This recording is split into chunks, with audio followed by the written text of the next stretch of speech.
Hello, Dr. Yubarafin Miranda, welcoming you on how to conduct a sample size calculator using software called GPower 3.1.92. It is a free software, so Google it. You will be able to retrieve it, download it, and install it in your system. Okay. As you can see, it's a very intuitive interface. Has a doctoral researcher or student, the last thing you need is another piece of software that's very hard to use. This one eliminates um, all of the complication as far as interface is concerned. Okay? There are two things which you must know prior to conducting the sample size calculation. One is make sure that you know which statistical test you are going to use. Very important. Second is ensure that you understand what your predictor variables are. Okay. You, at this point in time, more than likely, you already know which of your variables are the predictor variables and which variable or variables are your response variables. Very important to determine that before you actually arrive at this time. Now we are going to go ahead and conduct the actual test to determine what is the sample size that you need. Here under test family, you have several statistic tests. You have your F-test family. You have your ANCOVAs, your ANOVAs, your MANOVAs, some of your multiple linear regressions. Okay. Then you have your t-tests. And again, you have multiple statistic tests. Okay. For our purposes, we're going to be conducting a multiple linear regression. Okay. For this purpose, we're going to be using a linear multiple regression, a fixed model, single regression coefficient.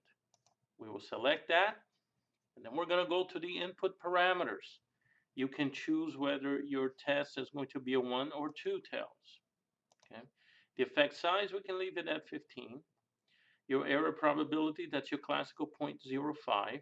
The power, you can either choose 0.95 or you can go with 0.80. We'll go with 0.80. Okay. Power is pretty much, I think the simplest way to put it is a type of measurement that ensures that if you are going to accept a null hypothesis, or if you're going to reject a null hypothesis, then that rejection is done correctly. Okay. So 0.80, it's a good power number. It's been a classical one in research. Here are the number of the predictors. If you have three variables, okay, um, you don't put three variables here, number three. You're only going to put your predictors. Usually those are the independent variables. For our purposes, we're going to use two, and then you are ready to determine what is your total sample size needed. You click on calculate, and voila, there it is. It gives you the numbers that you need. Okay. Your total sample size is going to be 43. Okay. Remember, the higher the power, the higher your sample sizes will be. Okay.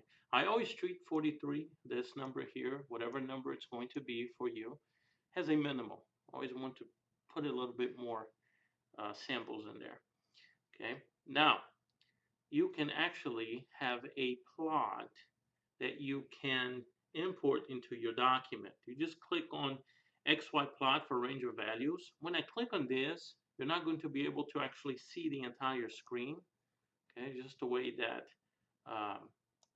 that the program is right now. Okay, you click on draw plot. Okay, and there it is. You have your plot, and you can actually uh, use this particular graph as it is. You just use a nifty little program. It comes already on Windows 7 and 8. It's called a snip, and you snip it and you put it into your uh, dissertation. Now remember that you want to clean it up, make it look good, and make sure that you're following your APA guidelines. My dear friends, this is how we determine the total sample size that is required for your research using G power 3.1.9.2. Thank you.